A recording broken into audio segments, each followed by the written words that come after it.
Yes, here's the B-29, your Superfortress. And those are its 4 Wright 3350 engines.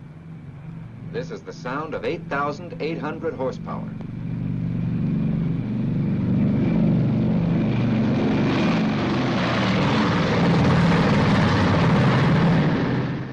Yes, 8,800 horsepower. That's what they'll give you if this man, this B-29 flight engineer, knows his job. The ground crew maintains the engines, keeps them in condition to deliver their tremendous power. But once in the air, it's up to the flight engineer to get that power from them. It is he who must be able to interpret these instruments and adjust these engine controls so that the pilot gets exactly the power he wants and gets it economically.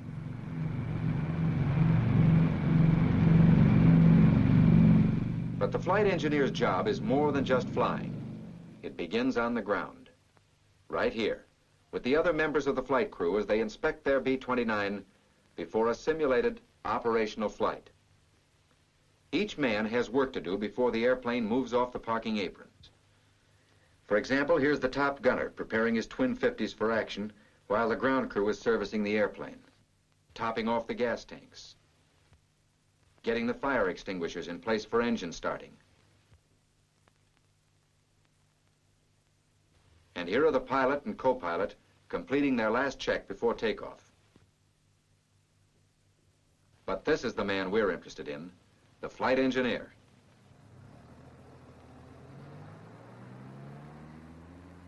Last trip, there was trouble with the waste gate on number 3 outboard turbo. Sure, it's been fixed. But just the same, the flight engineer is the one who's finally responsible. So he checks for himself. Yes, if you're part of a B-29 crew, you have to know your job. But that's not enough. You've got to know the other fellow's job, too. Not just theoretically, but well enough to substitute on no notice at all. Today, for example, the pilot has decided to check out Lieutenant Anderson, ordinarily the co-pilot, as a flight engineer. Yes, you, Lieutenant.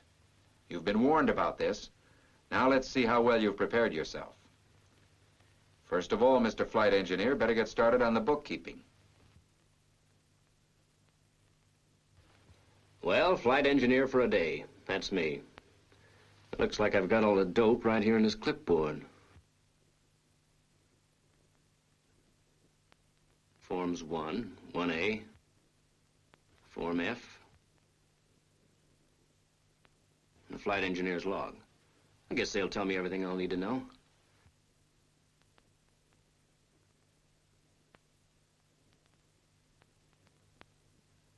One thing you should pay particular attention to is the CG, center of gravity.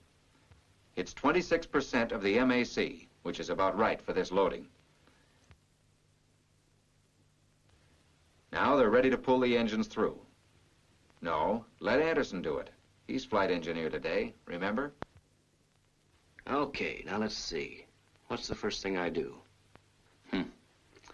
Well, if those engines are going to be pulled through, I'd better climb inside and take a look at the ignition switches. They're off. So it's okay for the men to go ahead in those engines.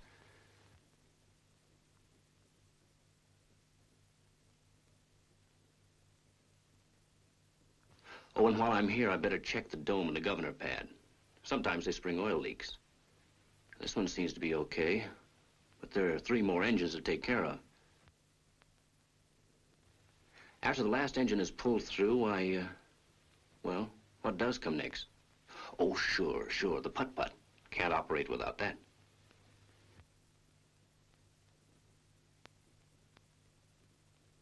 The tail gunner is already going over the generator. Check the oil, of course, and then make sure the emergency switch is set at normal. That's right.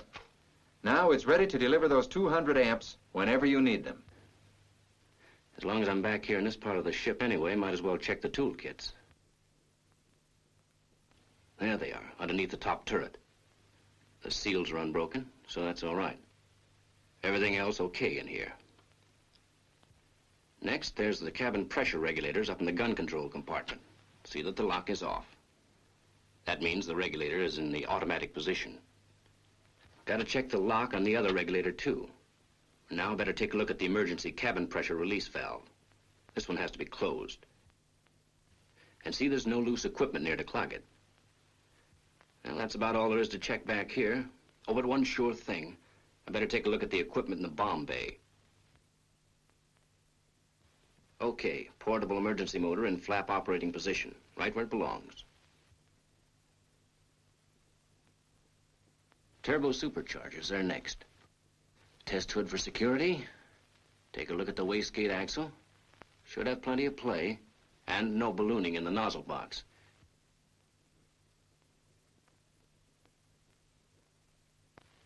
This is the last of the turbos. It's okay, too. Everything else seems to be in good shape. What's next? Oh, yeah, fire extinguisher in the right place. All right, fall in for inspection. So get into your flying equipment, Anderson. Flight coveralls, parachute, gloves, boots, and don't forget your pistol and oxygen mask. The crew of a B-29 must be inspected before every flight, just like the airplane itself. The pilot's going to ask a lot of these men in the next dozen hours, so he makes sure that every man is physically able and properly equipped to perform his duties. And that means a careful, painstaking inspection, not just a quick check. Only when the pilot is satisfied that his crew will function at top efficiency, he orders them into the plane.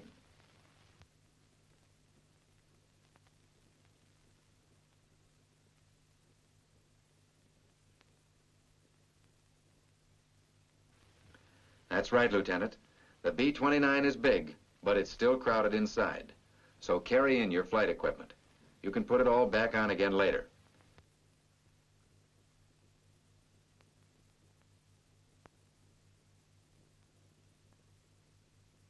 As far as your new job, all you have to do is... Well, come on. What comes first?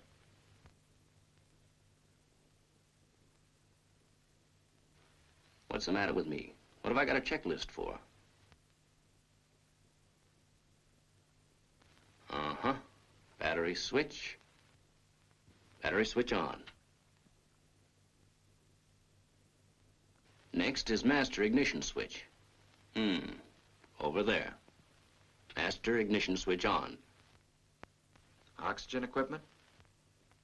That's right. Well, the mask looks okay. So plug it in the regulator. Who left that auto mix off? That sure would waste oxygen. Pressure's 425, which is correct. And the emergency valve works. The blinker stays open. So that's that. Now, how about the portable oxygen bottle? Well, it's full. Pressure's 400. The voltage regulator vent valves. They're next. One set of regulators is alongside the navigator's cabinet. The valve handle ought to be up on this installation. The other set is directly behind the engineer's panel at the radio operator's left. This handle is also up, just as it should be. Okay, Lieutenant, that's taken care of. Now go on from there. Wait and see G. Emergency motor. Okay. Cabin pressure relief valve turned all the way to high pressure position. Right. Better plug into the interphone circuit. Headset jack? No, it goes in the other socket. Okay. Now the mic into this one. The co-pilot wants you to get the putt-putt going. So you use the interphone to call the tail gunner and tell him to start the power plant. Here's the proper starting procedure. Turn on the ignition switch and hold the generator switch in the start position. Move the control lever over to run, and after the putt-putt warms up for 2 or 3 minutes, snap the generator switch to the run position. Then snap the equalizer switch on. Putt-putt running, so I'd better check the voltage. Selector switch set, voltage 28. And now what's on the checklist? Well, there's current available, so I can try out my heated flying suit. Have to turn the rheostat off before plugging in. Now to get connected up. Just slip this one jack into the socket, then twist the rheostat all the way to maximum. I should begin to cook pretty soon. While I'm waiting for the suit to warm up, I might as well check the fluorescent lights. Turn it on, twist the lens, and there you are. 2 more of them over on the left. Turn the switches on and look at the bulbs. All okay. The co-pilot has the correct barometric pressure, so you can set your altimeters. Don't forget you've got 2 of them. Outside pressure 001. And cabin pressure the same, 001. And you'd better check the clock on the panel with Lieutenant Floyd's chronometer watch.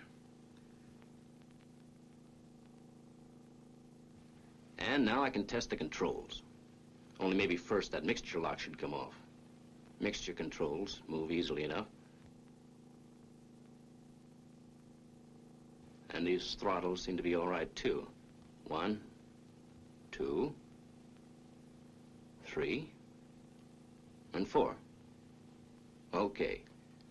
Vacuum pump selector valve and the emergency cabin air valves. All moving free and easy. Gosh, it's hot in here. Well, why don't you turn your rheostat off? And next comes the hydraulic system. Gauges should read around 1,000, but there's only 200 pounds on the normal pressure gauge. Now to fix that, I push the hydraulic pump switch to emergency and hold it there until the pressure comes up to about 400. Then release the switch. It'll go back to auto. Open the hydraulic shutoff valve, and the pressure on each gauge should rise to 1,000. It did. So put the hydraulic pump switch on emergency again and see if the pressure climbs above 1,000. That shows the pump will charge both systems. Shutoff valve back to close. And then what's next? Never mind, I know.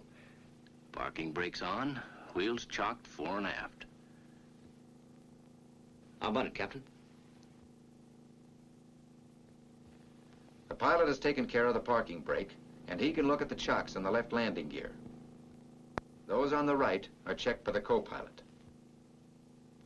Form 1A shows how much gas and oil we have, so I check the figures with the gauge readings. All the tanks are full, and not much difference between the actual load and the gauge readings either. Now, where's that checklist? Auto-syn inverter switch. Oh, there it is. 26 volts. One inverter's okay. Have to give it a chance to stop running before I try the other. 26 volts again. So, it's all right, too. Cowl flaps, oil cooler flaps, intercooler flaps. Well, the cowl flaps are first. The switches are spring-loaded. Have to hold them in the open position until the indicator is up to the last line. Wide open. Take a look outside at them to make sure. Yeah, they're open. Oil cooler shutters are next. Put each one of them in the auto position.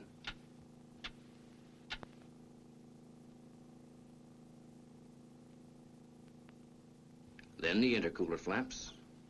Push them to the open position and hold it until the pointers on the indicators are clear over, all the way open.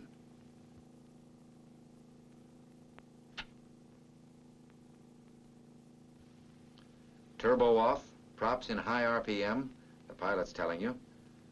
All right, open those fuel shutoff valves. That guard is to keep you from accidentally closing them.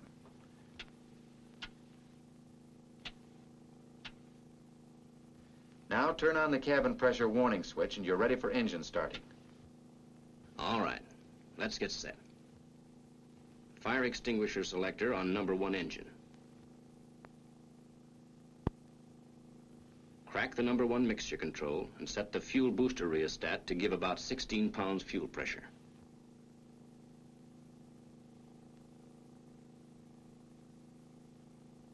Then close the mixture control.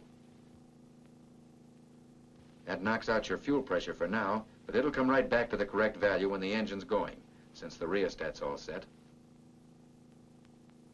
Not more than 30 minutes since the engines were pulled through. That's okay. Start 1.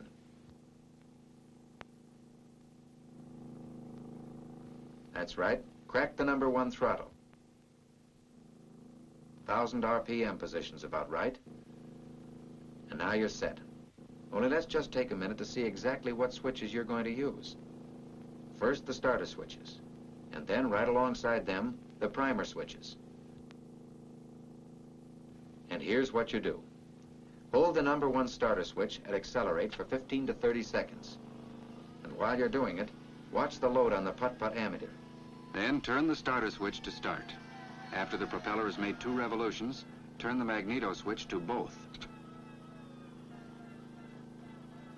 And prime.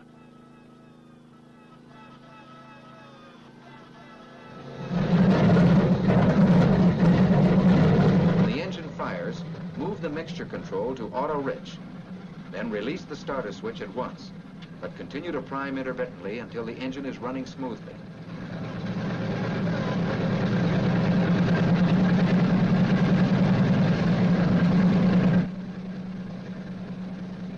Don't relax so quickly. You're not half through yet. What about nose oil pressure? You're in trouble if that doesn't hit 30 to 50 pounds within 30 seconds. Rear oil pressure must be 60 to 80 pounds. And fuel pressure has to stay between 15 and 18 pounds. Okay. Guess I'm ready for engine number 2. All right. I wasn't going to forget the extinguisher.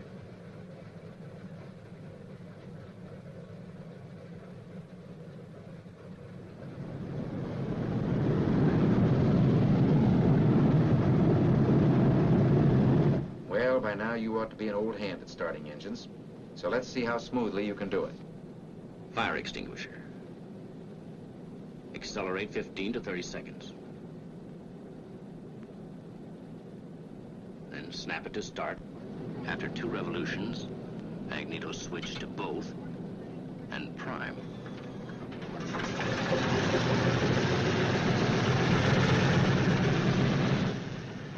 At 800 RPM, mixture controls to auto-rich.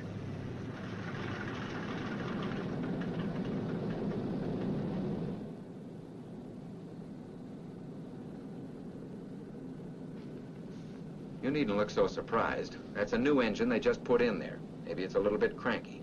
So turn off your magneto switch and start over again.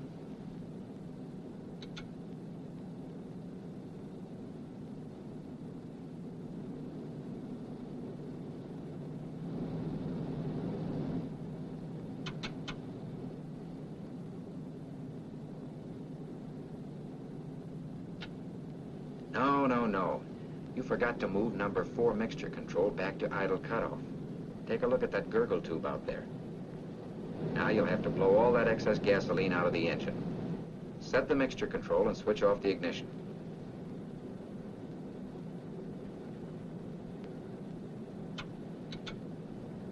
Then open the throttle wide and turn the engine over twice with the starters alone.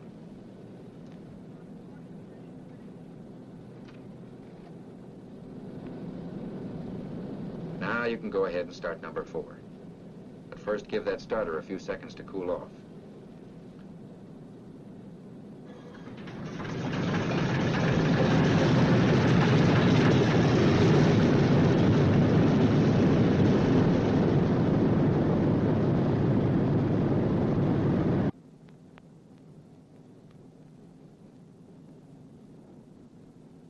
That's done it. Now let's have another look at that checklist. Oh, just one more thing. Turn on the cabin air conditioning switches. And I can tell the pilot we're ready to taxi. Hey, not so fast, Lieutenant. You still have to check cylinder head temperature. Oil pressure. And fuel pressure. All normal. So the pilot orders the generators on. Then he tells the bombardier to close the bomb bay doors. He pulls the switch, and you and the gunners check to make sure the doors do close. Then it's stand by to taxi.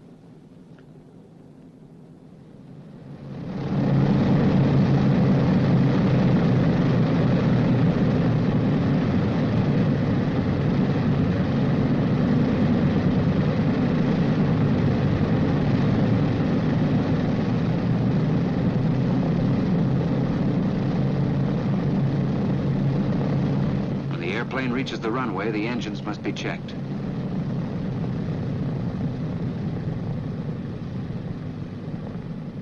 Now you can get set for takeoff. First, the pilot increases all throttles to 1500 RPM. And checks the props to full decrease. Then to full increase.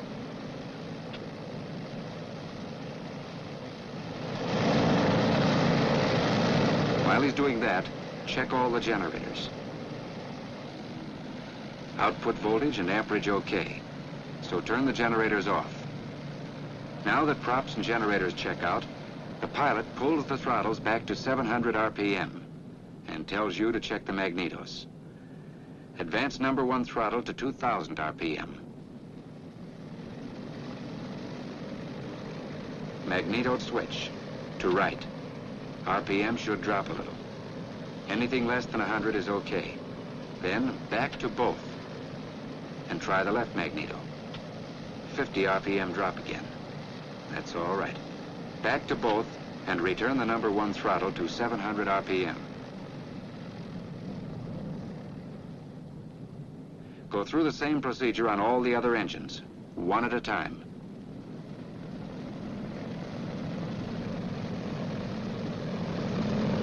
Mag's okay. So check all instruments for proper reading. Now let's have a look at that checklist. Sure. Oil pressure, nose and rear. Fuel pressure. Oil temperature. Cylinder head temperature. All normal. Guess I'm ready to take off. The pilot is ready too. He releases the parking brake and adjusts the engines for full military power. Turbos at position 8 and starts opening the throttles.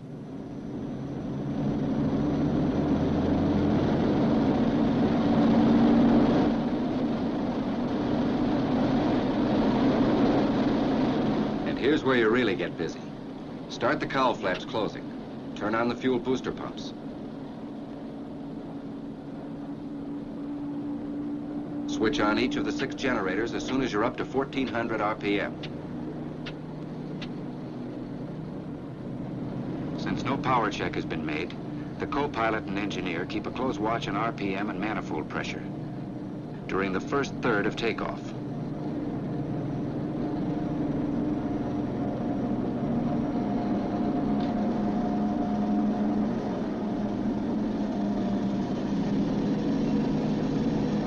If there were any abnormal reading, you'd have to call the pilot to cut off engines. Looks fine. And those cowl flaps. You have to keep them open as long as possible. Yet they must be down around 7.5 degrees before you leave the ground. That's not easy. And above everything, keep watching your cylinder head temperature and oil pressure.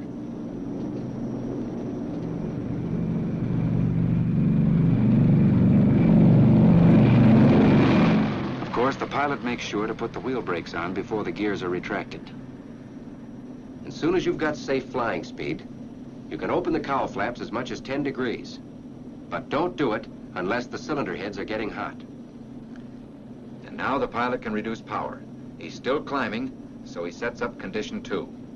Once the gear and wing flaps are reported up, call the tail gunner to stop the putt-putt. Right, and I can turn off the fuel booster pumps. Only make sure there's no drop in fuel pressure. And there isn't. Everything's okay.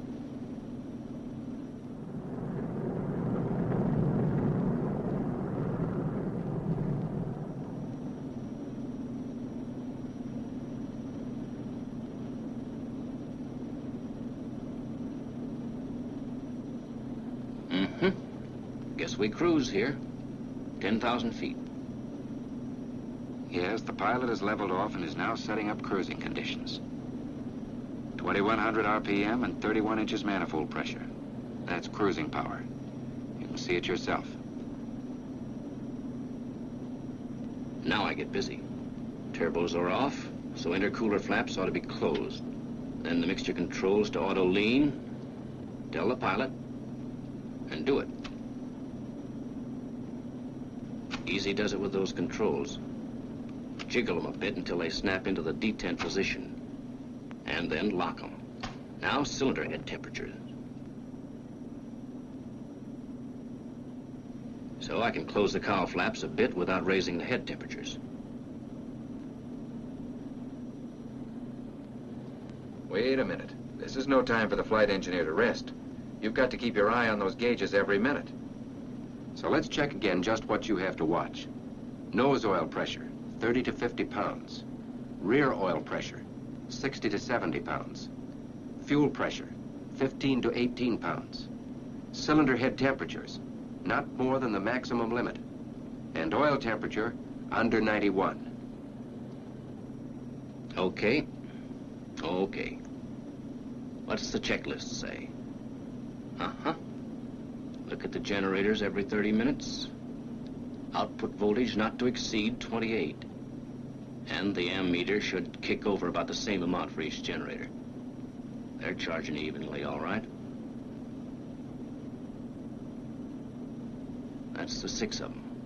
All okay. And another thing you have to do is fill out the engineer's log.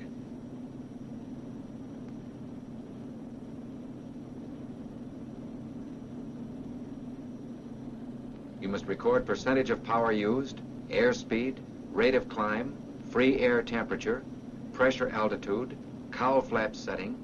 Every 30 minutes, you must do that. But most important of all is fuel consumption.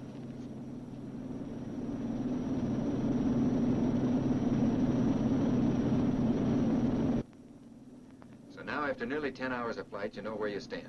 The wing tanks are about half empty. The gauges show they're plenty enough.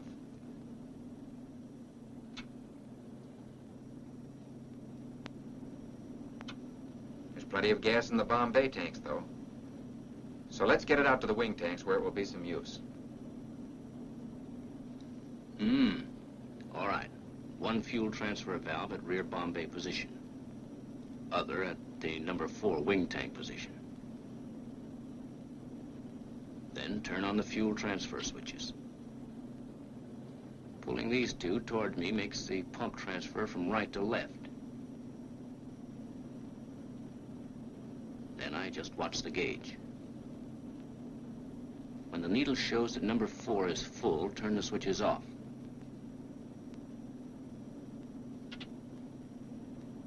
That ought to do it.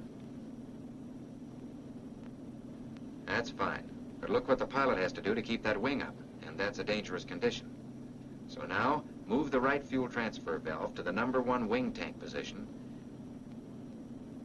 and push the switches forward this time. That will pump gasoline out of number 4 into number 1. When the tanks are evened up, each one about 3/4 full, the airplane will be balanced again. Then you turn all the switches off. Naturally, tanks 2 and 3 would be filled the same way. What's the matter? Oh, something wrong with the number 4 engine. Seems to be running a little rough. But don't feather it, as long as there's no other indication of trouble. Better keep your eye on those instruments.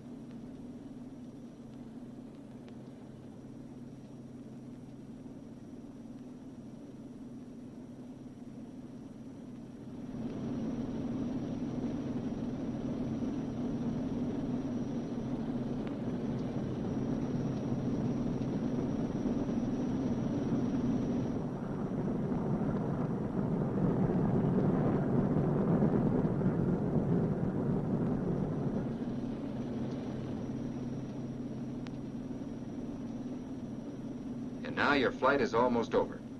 The pilot gives the order, prepare to land. Think I'll get rid of these heavy gloves.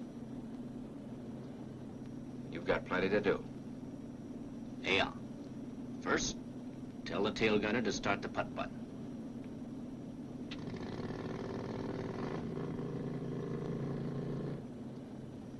Then shift the mixture controls to auto-rich. We're coming into the downwind leg of the landing pattern now. I've got a job ahead of me. Yes, Lieutenant, you have a job ahead of you. A precision job. because you must coordinate what you do with the pilot's procedure. All right. First thing, give the pilot the gross weight and new CG. Then the airplane enters the traffic pattern at an indicated airspeed of 180 miles per hour, 1,500 feet altitude. On the downwind leg, the co-pilot lowers the landing gear. The engineer checks the output voltage and amperage on all 6 generators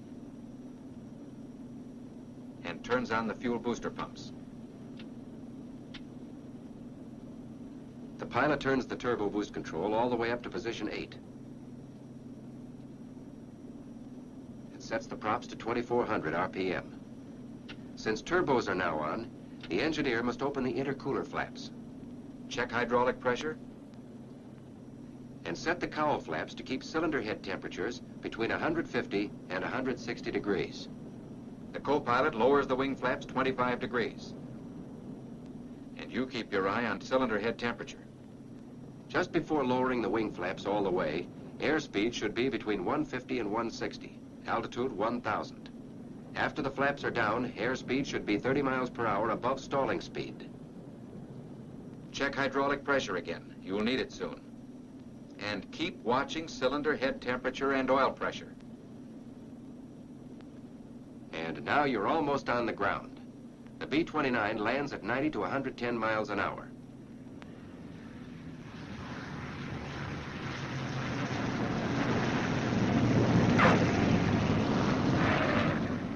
As soon as the plane is down, start the cowl flaps opening.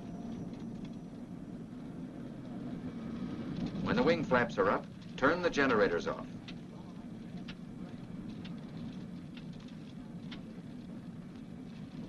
Next, fuel booster pumps off. And now the cowl flaps should be wide open. Then a final check of hydraulic pressure. And last, the pilot turns the turbos off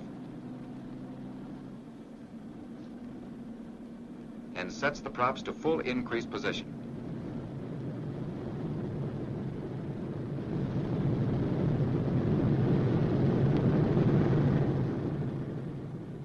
You're down now, and that's the end of the flight.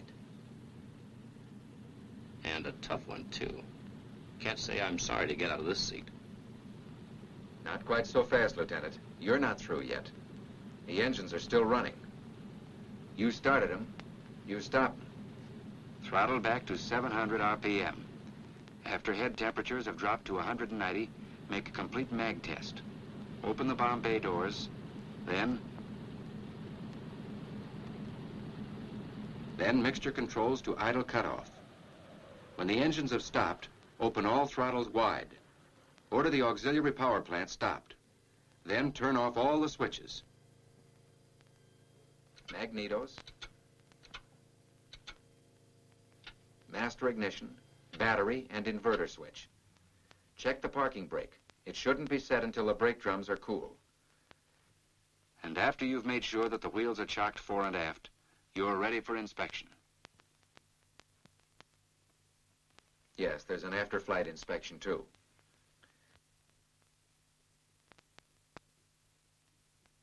Well, Lieutenant, now you've got an idea of what the flight engineer has to do. At least what he has to do during the flight. Remember how that number 4 tachometer needle was fluctuating? There wasn't anything that you could do about it while you were flying, but it meant a lot to Lieutenant Floyd. It meant that new engine was running rough. So now he's going to see that it's fixed. He'll talk it over with the crew chief, and together they will track down the trouble. Yes, they'll both work on it. The engineer could just tell the crew chief what's wrong and forget about it until the next flight. But not if he's a good engineer. Those 4 engines are his responsibility. The only way he can be sure they're properly maintained is to check for himself. This trouble may take a long time to fix. 8 hours isn't too much to allow for changing a magneto. But he'll keep at the job until it's finished. That's the kind of thing an engineer is expected to do.